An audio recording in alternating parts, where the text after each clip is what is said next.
53, that's pretty good. So 8 people missing. This is Mass Media and Culture course. I see there's already a typo in the heading. Lecture number 1, course number 302082. I'll put captions on, those who want to read the computer translation or audio of what I say. My accent sometimes doesn't get picked up correctly by Google, but let's see how it goes. What I'm going to do today is 4 things. An introduction to what the course is about. Probably some interruptions from my children. Annabelle, could you be quiet, please? Maybe shut your door. Who are at home with us because of the COVID situation. You're all at home as well. I hope everyone's handling it well. And we're actually in quarantine, and me having come back from UK, visiting the kid's mum for a couple of months. Got back and all is good. So I'm going to do an introduction to some of the topics and some of my approach to this course, mass media. Then go through some of the course guide and talk about the readings and maybe look at a little bit of video from someone I used to talk about these things with. Okay, so first of all, I'm just wanting to present some initial ideas. I've decided I want to present this course as a close reading of the work of Walter Benjamin, especially his essay, The Work of Art in the Era of Its Mechanical Reproducibility. And the title should give you some bit of a clue. The Work of Art in the Era of Its Mechanical Reproducibility is an amazing essay by Walter Benjamin in 1935, a German theorist who committed suicide while crossing the Alps, or the mountains between Spain and France, trying to escape from the Nazis, National Socialists, in World War II, because he was Jewish and obviously needed to escape from Europe, and was heading to America, as had many of the Frankfurt School that he belonged to. But his essay that we'll read some of is really an important initial theoretical conceptualization of mass media, and still very relevant today. So I'm going to skip through some images first of all to give some of a flavor of that essay, then talk about the course guide, then look at the essay. That's today's plan. Looking at the course guide will give you a bit of an idea as to what the course will look like for you. I'm going to try and make it a little bit different in terms of assessment. Usually previously I've had people write essays for this course. I'm thinking instead that we will make a newspaper. Some of you already have done similar work in other courses. Me, if you're into zine culture, you'll know what I'm talking about already. Others will find out as we go along. I'm not exactly wanting to make zines this time, but a kind of online newspaper, something like that. Anyway, that's far down the track. We have 15 weeks for this course, and we'll talk a lot about a lot of different things first. But what I wanted to start off with was just some images from a too quick history of modern media, from the origins of film to the death camps. But the origins, well, even the very idea of history and modern media is something to be questioned. Let's say the idea of the modern, like people talk about modern media. What do they mean, modern media? Do they mean the internet? Or do they mean, for me, right, maybe television? Television is still quite recent, you know, just not 100 years yet. Do they mean film? Just 120 years? That's modern, right? Or do they mean photography? Well, who can tell us when photography was invented? 150 something years now. Okay, is the modern that we talk about, and can there be a history of the modern, or does modern media go back to something earlier? There are some who will say, Marshall McLuhan, for example, a Canadian theorist, will talk about the importance of Gutenberg, who first produced a print version of the Bible, a mechanical printing device. We look at some of these, and we look at their origins. And first of all, I want to say their origins are not just in Europe. Let me look at the first slide. The important image we can start off with is this one. And you'll see these are wood blocks, Chinese wood blocks, used for printing. And another image, Li Sheng, lived 1990 to 1050, so 1,000 years ago, and is said to have been the inventor of movable type. And you know, movable type is really important. Why? In fact, can anyone say why?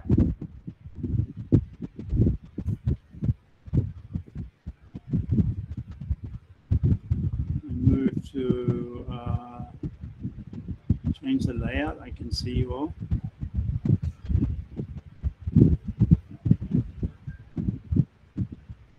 What's crucial about movable type? Yes, please. Winokan, too. I think the most advantage of movable type is that it makes it easier to arrange and edit. Yeah, you can edit. Sure, it's very important, and in fact, that's a good way into this, because of course now what we have, all of us have movable type at our fingertips, and we edit nearly every message we make now, right? As you're typing in, you make a mistake, you fix it, or you find the right way to say what you want to say, you fix it. So editing. But more important than that,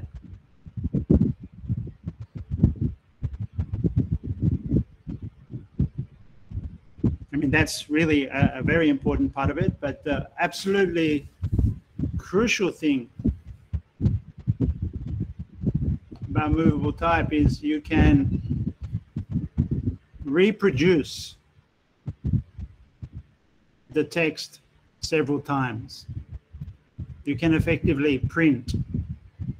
Now, these days, it's digital, and we can replicate our messages almost instantaneously and send them. But before printing, there was only one copy of each text. If you wanted to make a copy of any text, you had to write it out again. And these blocks of type, and then the machines, this is a Japanese print machine with that movable type, made it possible to make multiple versions of the text, which meant that there was a kind of first step distribution of what was in the text, and obviously that was information, knowledge, or just whatever is in the text, a shopping list or a contract or something, could be duplicated and could be distributed. So at the beginning of bureaucratic government maybe relies on this. And think of the importance of documents in any kind of governance, any role of power. Without copies of documents,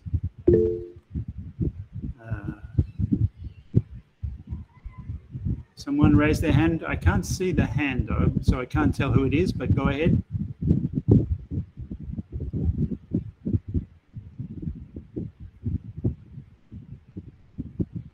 Why can't I see your hand, whoever has put up their hand? I got a message saying someone had. No one? Go on, talk. Speak if you wish. Okay, I'm keeping going then. You can interrupt me at any time. You know that now. With any question.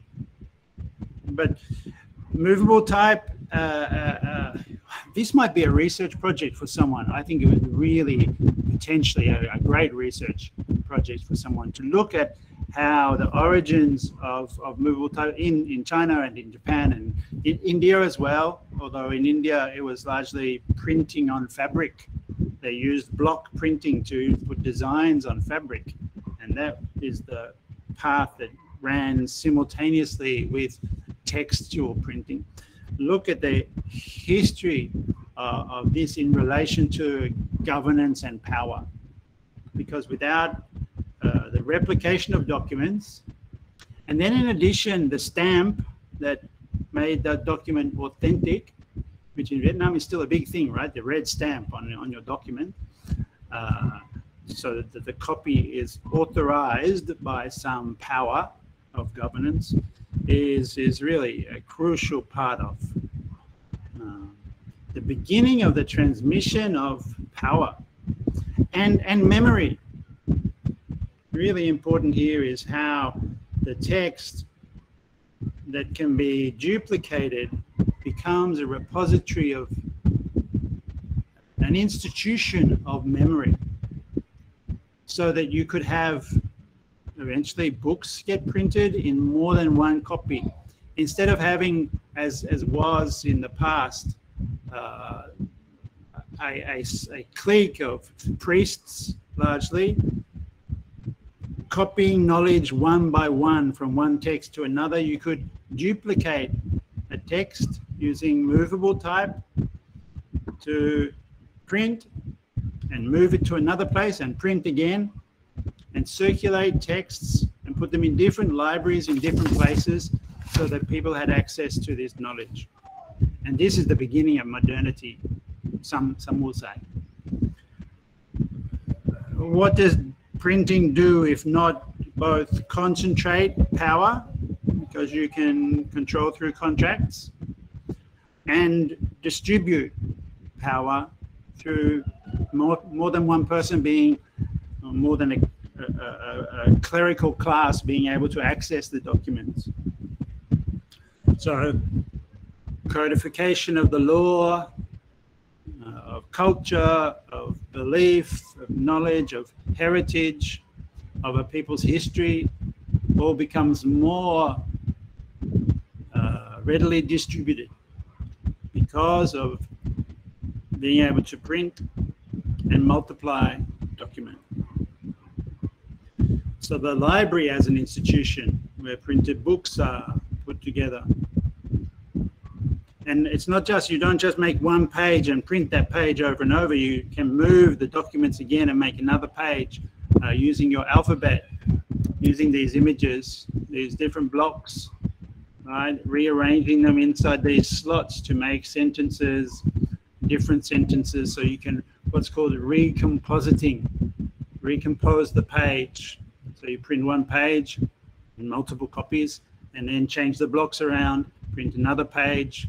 Eventually you pile up enough pages for a book.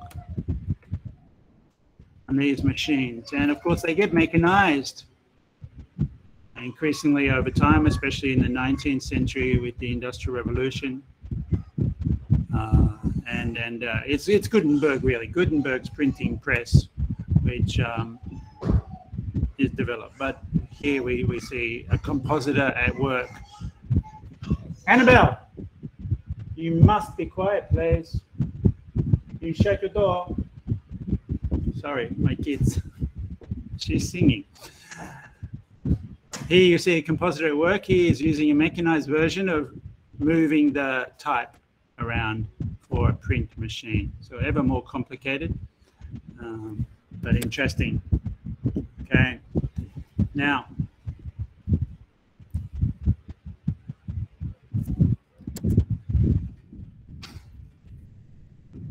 what really changes the possibility of printing is not the original wood blocks, but the creation of lead type, so that sentences, word groups, O and U, in the English alphabet anyway, were small common words grouped together, but also individual letters could be composited onto a page with ink added to print off the individual pages.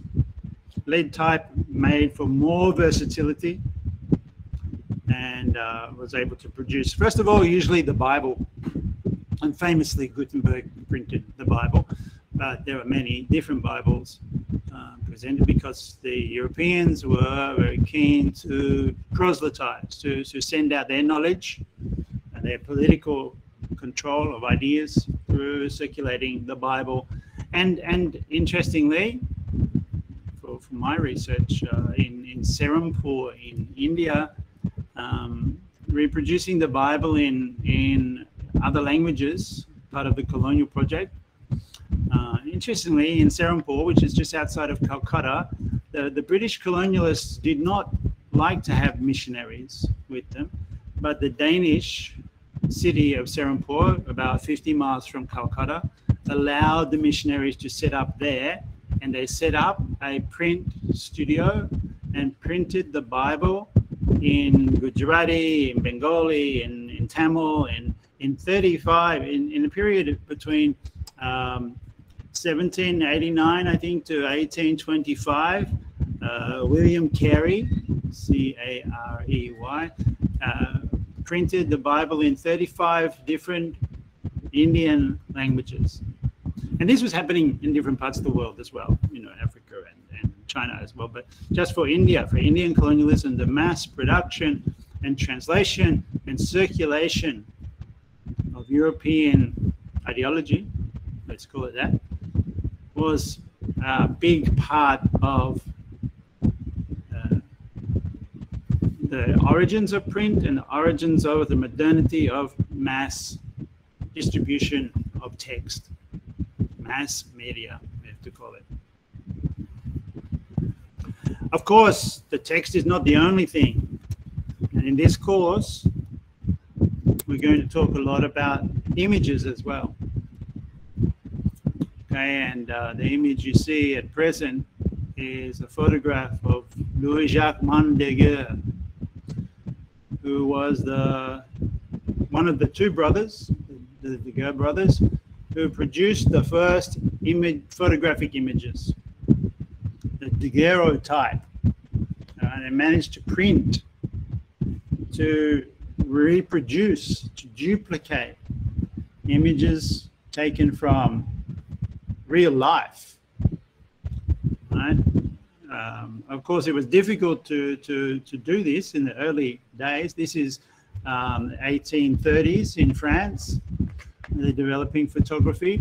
To get that picture of Daguerre had to sit for 7 minutes without moving, right? Because to get focus, and in those days they're using chemicals, gelatin and silver nitrate that were very flammable. Many studios burned down, actually. The relationship between, if someone was researching this history, the relationship between fire and photography would be a really interesting one to explore, because it's so many chemicals that were flammable, a very explosive time. And Walter Benjamin, who we're going to read, talks about the dynamite of the image, that it blew up the old ways of thinking with a new reproducibility, especially film, the dynamite of the 26 frames per second that was crucial for film. But yeah, this here's Jabez Hogg making a portrait in Richard Beard's photographic studio, and you can see the tension in the person being photographed here, and you see that Jabez Hogg is holding, I don't know if you can see the image clearly enough on your screen, but is holding a watch, pocket watch, a fob watch as they called them, timing the exposure of the negative of the chemicals onto the photographic paper, actually not onto a photographic paper, onto a metal sheet that's been covered over with gelatin, with a kind of plastic substance, for a certain number of minutes. And the person being photographed, you can even see in the chair, they're holding on quite tightly with their hand on the armchair, really trying desperately to stay still. Now, we're all sitting in the same position right now, but I look at you on the screen and I see you're moving a little bit. Everyone try and stay as still as possible for 7 minutes. Oh no, I see a lot of movement. It's really hard to do now. And nowadays, our photographic devices are very developed in terms of being able to compensate for that movement by vibration compensation, by shutter awareness, by focusing, by sharpening the image, as it says. We've spent a lot of effort in refining the technology so that these difficult 7 minutes of having a photograph taken have become less. Although it's still stressful for many, many people to have a portrait, even in this era of the selfie, you know, which has only really been a thing that we talked about in the last, what, 10 years? 15 at most, right? Because it's become a part of the in your pocket camera. Before, you didn't make a selfie with a big 35mm camera because you couldn't hold the thing conveniently. I mean, there were self-portraits, of course, from the beginning of photography. And in fact, this is a selfie, effectively, but not in the sense that we mean it. But here, yeah, we see the difficult scenario of making a photograph. But I want to draw your attention to one particular thing about this image. Okay, so this is 1843. And what I think is fantastic about this image is that somebody has made a photograph of somebody making a photograph. We've got here a photograph of a photograph being made. It's the mise en abîme. There's a name for it's translated as amazing and beam in the transcription. Mise en abîme. Yeah, French phrase for the idea of a kind of repetition of the depth of a scene inside a scene. And of course, you can also then have a photograph of a photograph, and I can take a photograph of the screen, which shows, yeah, etc. You can go on ad infinitum in regression of images, but here from the very beginning of photography, we have a photograph of a photograph being made, and that shows us the tools, the context, some curios about it. I mean, look at what else is in the image. You can see there's a canary in a cage. Why? There's a bust, a statue, a classical statue. I mean, this has to do with the history of portraiture, sculpture, and painting. There's a background that's kind of, well, it's hard to see. There's some curtains and it kind of looks like a background canvas that you would put, like a background painting that you would put someone in front of to give some atmosphere. And of course, these are completely bourgeois gentlemen making their portrait. Of course, it wasn't just men. Families came in, but often in those days, men had all the control. The wives that are photographed and the children that are photographed are usually photographed surrounding the main figure, which is the bloke. But the key in this, as with movable type, is that you can fix the image and make copies.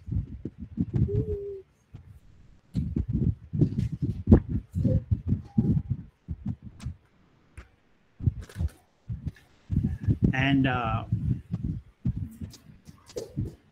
sorry, I've just been interrupted by my son, who's listening, and he's added this. Let me see if you can see this. He says I should also talk about making a movie about making a movie. Right, so he's 9 years old and he's listening in, and yeah, he's getting it. He's absolutely right, Theodore. Thank you. Of course, nowadays, yes, we have movies about making movies. That's also the mise en abîme. Great. Thanks for that contribution. That's what you get when you haven't got childcare at home, or you do the childcare yourself. And so it goes.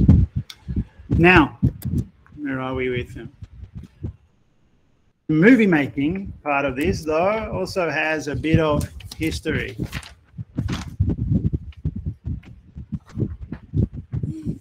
Thank you, Annabelle. Could you go to your room now, please? Okay. Movie history, which is also, yeah, not that, it's still modern. Goes back to the end of the 1890s. The Lumiere brothers, and they started to make and screen moving pictures. In 1896 in Paris, soon distributed. They moved this all over the world very quickly, so that, like, for India, for example, the first films were shown there in 1902, and the first films made there in 1907, 1911. Harish Chandra made a religious a biopic of Ram, of the god Ram. Anyway, separate. These histories are many and multiple. Of course, you can research them all. But what's really interesting for me is this image. I won't show you the actual film, but there was film shown. One of the first public screenings of film included a sequence of a train arriving at a railway station. You can look this up on YouTube and find it. And the camera is set up on the platform, and this train comes into the station, right? And it caused panic in the audience for the first time. I mean, people thought the train was heading towards them. That the people sitting over on the left side of it was in a cafe, a bar called the Salon Indien, the Indian Salon in the Cafe Voltaire. And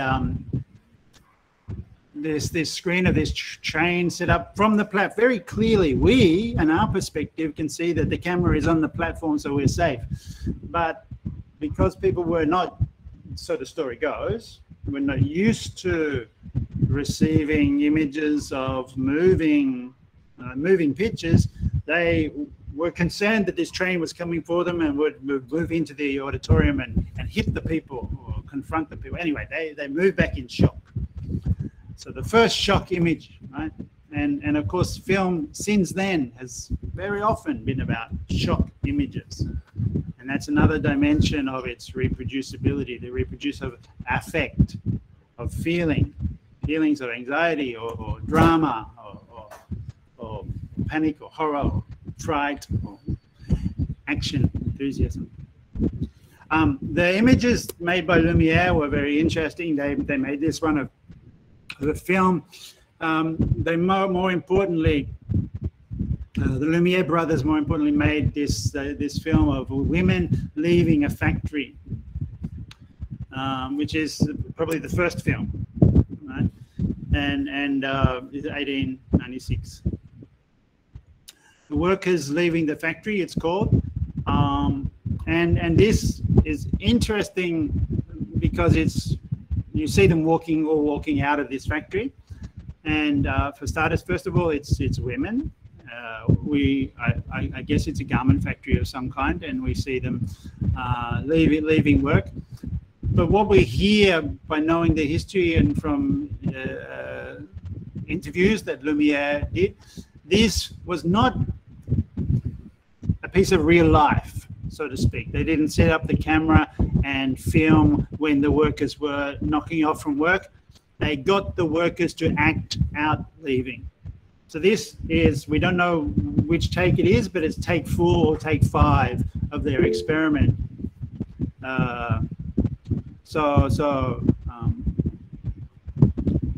Yeah. Yes, I have a question. What kind of the factory is that? And why did the women have to wear a dress?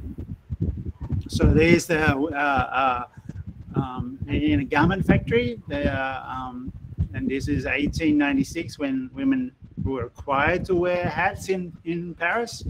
I guess it was the fashion, and we believe it was a garment factory. But also they had performed this act of leaving, right? So this is not like documentary, well, it is documentary footage, but at the very first example of a film of real life, they performed their real life, because it wasn't knockoff time. It wasn't 5 p.m. or whenever, 6 p.m. or whatever. Then when they actually went home, this was during the day, and the Lumiere brothers got them to act as if they were leaving work. So they all walked out of the gate of the work. And they did this several times so they could get the film. So I imagine, we don't know, maybe they dressed up for the day as well, because they heard the Lumiere brothers were going to come and do this very strange thing with take their photograph or something like that. Who knows? Well, maybe we do know, but I personally haven't read about that. But interestingly, that this was not at the very beginning of film. Film was fake news, so to speak. You see what I mean? It was not a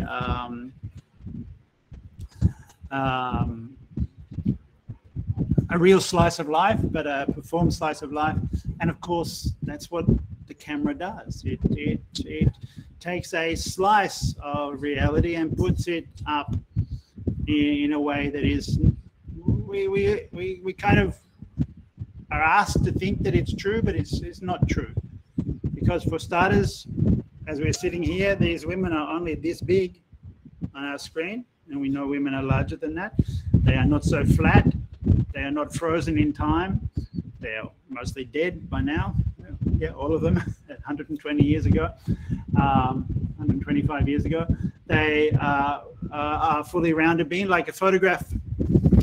I'm sure in one of the earlier classes, I've spoken to you about your ID cards and how your ID is not that photograph of you that says TDT and a little picture of you because that's so flat. A photograph is also just a slice. It's not a real photograph of you. Even with a government stamp, even with like all these markers of authenticity. But crucially, at the very beginning, the first documentary film of real life is also fake news. Is I think significant. Okay. Although there are examples from around that time where the image is the real image and can't be questioned, like Pate News and right. I've asked you several times.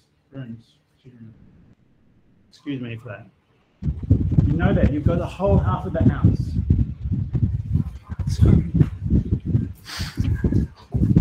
Pate News and the other news services were presenting footage that they collected, of course, from the very beginning of Pate News as well.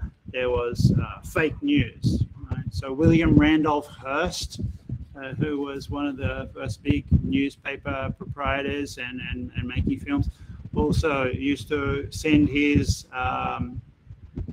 reporters to report the news out to places like Santiago de Cuba. The Spanish invasion of Cuba, for example, he sent some journalists there to film that in 1902, and they got there a couple of days late.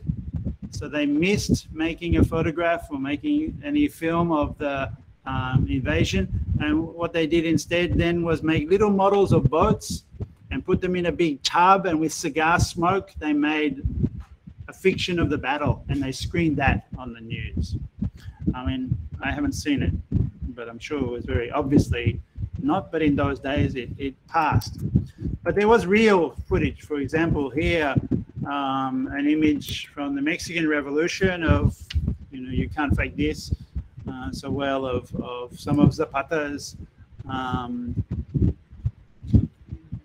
fighters being executed by the authorities.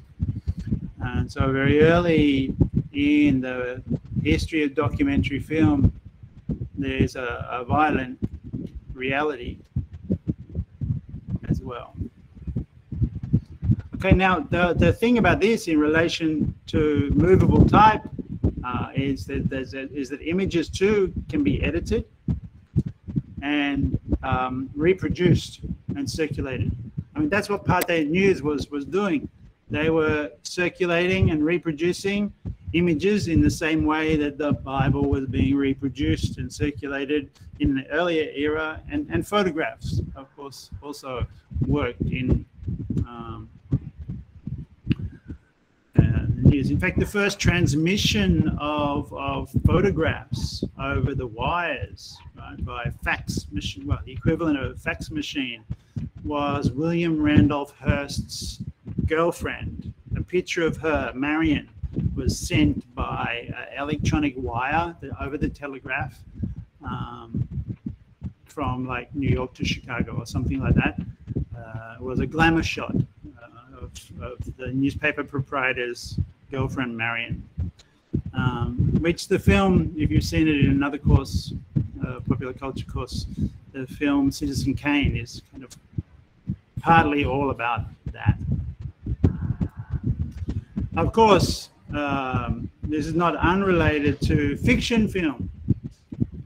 Can anyone identify this image for me? Who it is? Yeah, Lenin, correct? And the filmmaker, because this is actually not Lenin. This is an actor being Lenin. I mean, it's a very typical Lenin pose, we can guess, but you can, if you look closer, you can see it's not really Lenin. It doesn't, the shape of the head is more round.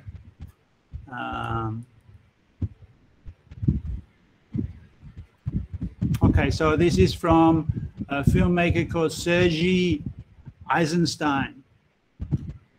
Eisenstein is a very important Russian filmmaker, one of the two big early Russian filmmakers of the revolution. And he made a film called October, because the revolution happens in October. And in this film, the metaphor of the clock, tick, tick, tick, tick, and the image of the clock behind Lenin there, which in any of the photos of Lenin that I've seen, we don't see that specific shot. But there is part of the, it's not an edit because it's in the photograph, it's just setting up the stage for the actor, but it's a part of the metaphoric story that the fiction film tells, the fiction documentary. It's a feature film that tells a kind of documentary history. But Eisenstein is making filming like it's history and it's documentary in a sense, but it's also a drama. And Eisenstein's very interesting. He is taught by the #1 film innovator in Russia at the time, Ziga Vertov. And Ziga Vertov had a company called Kinoglas. Kino means cinema, kinematap, cinema, and glass is your eye. So camera eye, and his famous movie is Man with a Movie Camera. And in that film, Man with a Movie Camera, Vertov basically sets up a story in the film. This is 1910, I think. So even before the revolution, 1915. Yeah, somebody needs to look that up. I can't remember right now. He's making, I've been 21. I forget. Anyway, Man with the Movie Camera. Man with the Movie Camera is the story of, or the construction of a story, as if it's a whole day. The man gets up, he wanders around the city, and the camera follows him on a tram, follows him going down the street, down the shops, meeting various people. It's kind of a day in the life of someone as a kind of documentary to tell a story that is representative of an insight into a Russian person's life through one day. Okay, and then there are famous novels that do the same thing. I don't know if you think of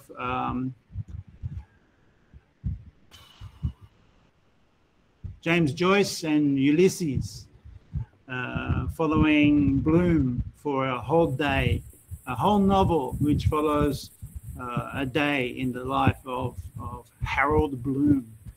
And on the anniversary of that day, people, commemorate this by still 100 years after. Must be 1922 that book was. Must be next year, Harold Bloom Day. I must find out which day that is again. I forget which day, because that will be a big commemoration, right? The actual day that we follow Harold Bloom around is, somebody could look it up, in Ulysses is going to be a big celebration. But in Ziga Vertov's film, it's the camera in effect is the actor.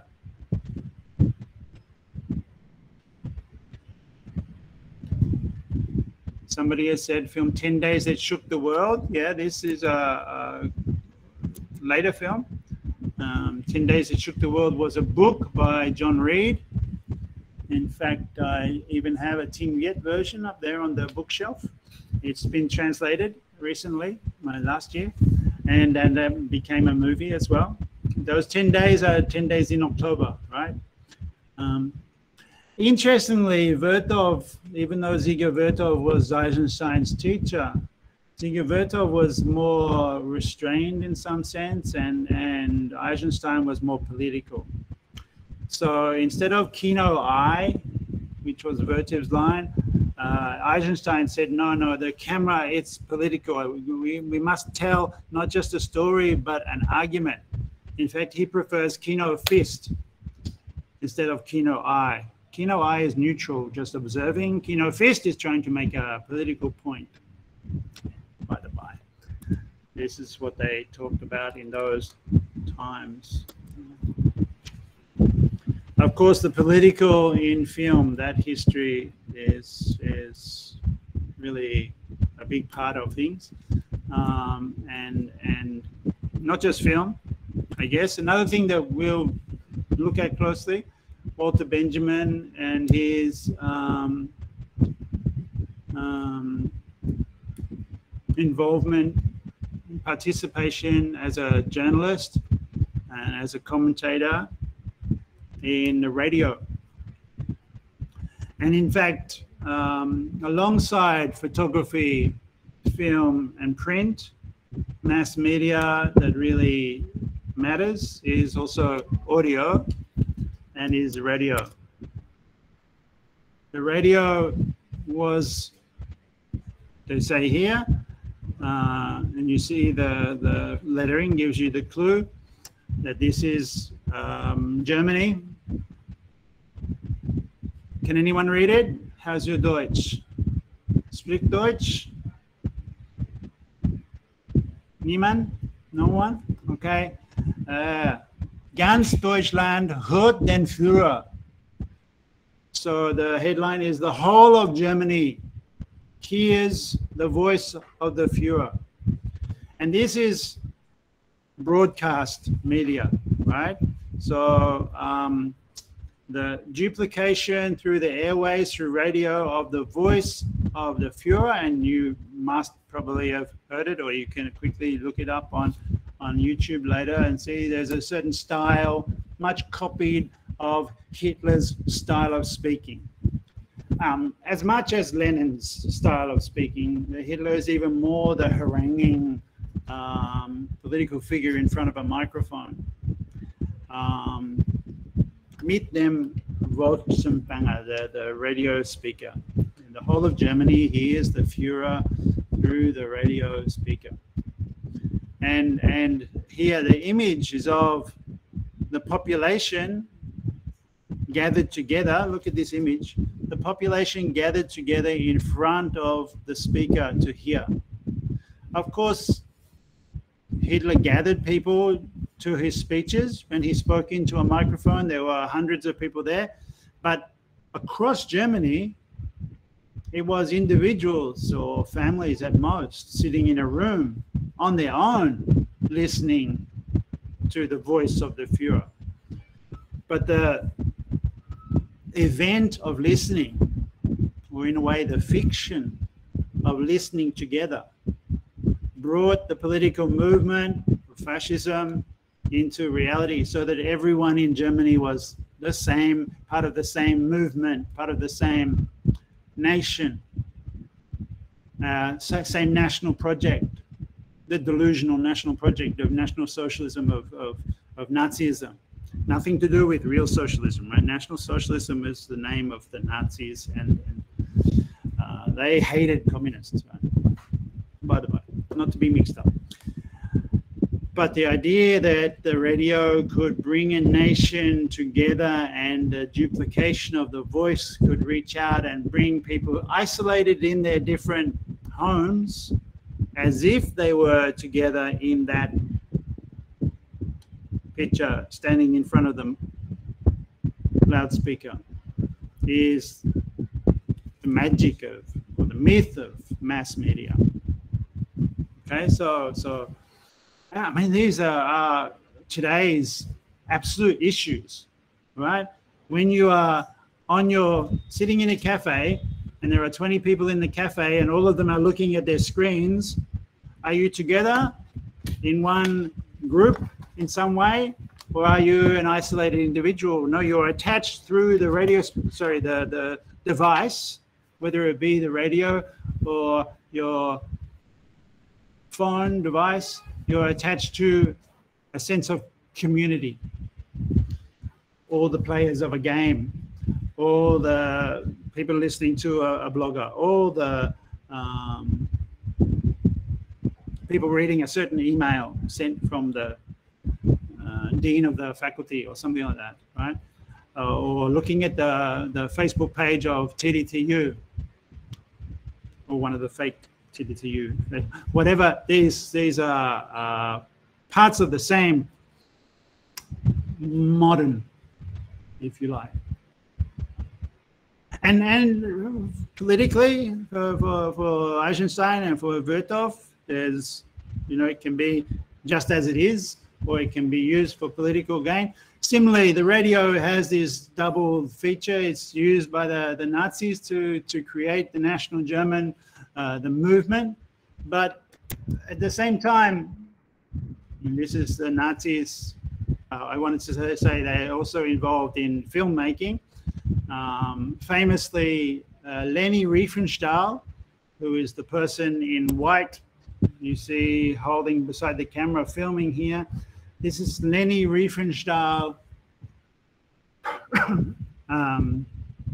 Smoke and Steel, making her film Triumph of the Will, which was a propaganda film for the Nazi rally in 1933 in Nuremberg, where thousands and thousands of soldiers came together, and they made a film which went all over, well, the world, but certainly all over Germany at the time, as a celebration of the Germanic people and the Nazi cult, somehow echoing the old Roman imagery and so European propaganda.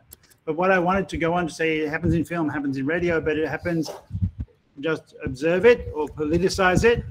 It happens in different ways. This image is also a cinematic image we can't avoid if we're going to talk about Nazi Germany, which is the train tracks leading to the gas chambers in Buchenwald, in Belsen, in the gas, the concentration camps. Okay. Now, where I'm getting to in this is the images of the radio, of the speaker, of the factory, of the revolution, and of the factory, of course, staged for political purpose, so that even today, the most innocent of images we could probably talk about in terms of politics. Does anyone recognize this one?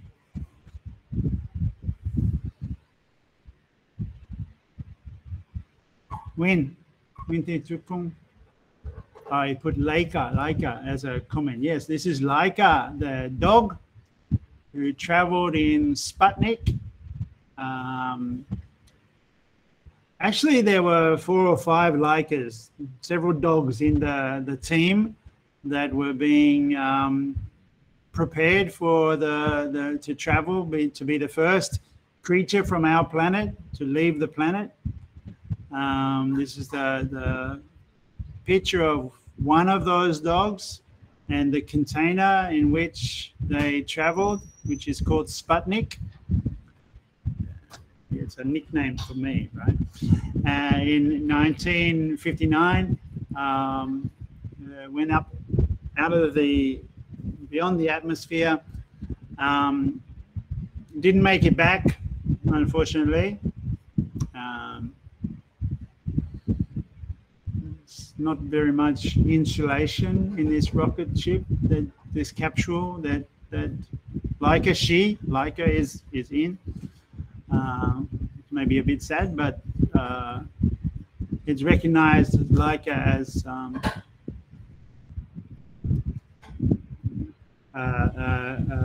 important, significant moment for human ingenuity and creativity.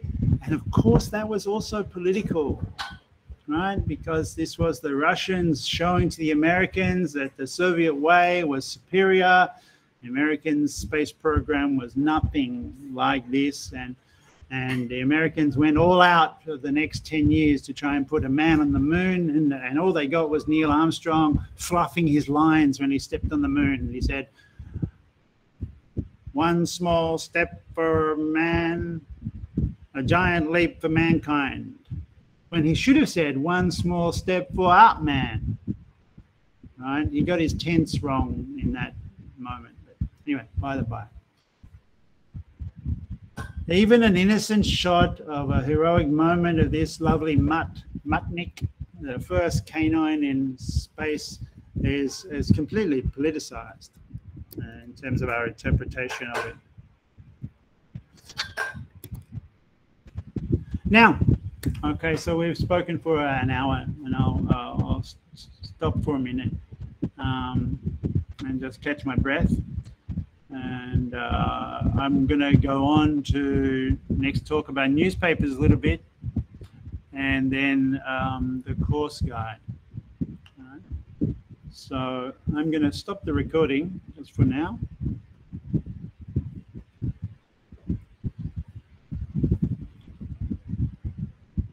Oh, why does it take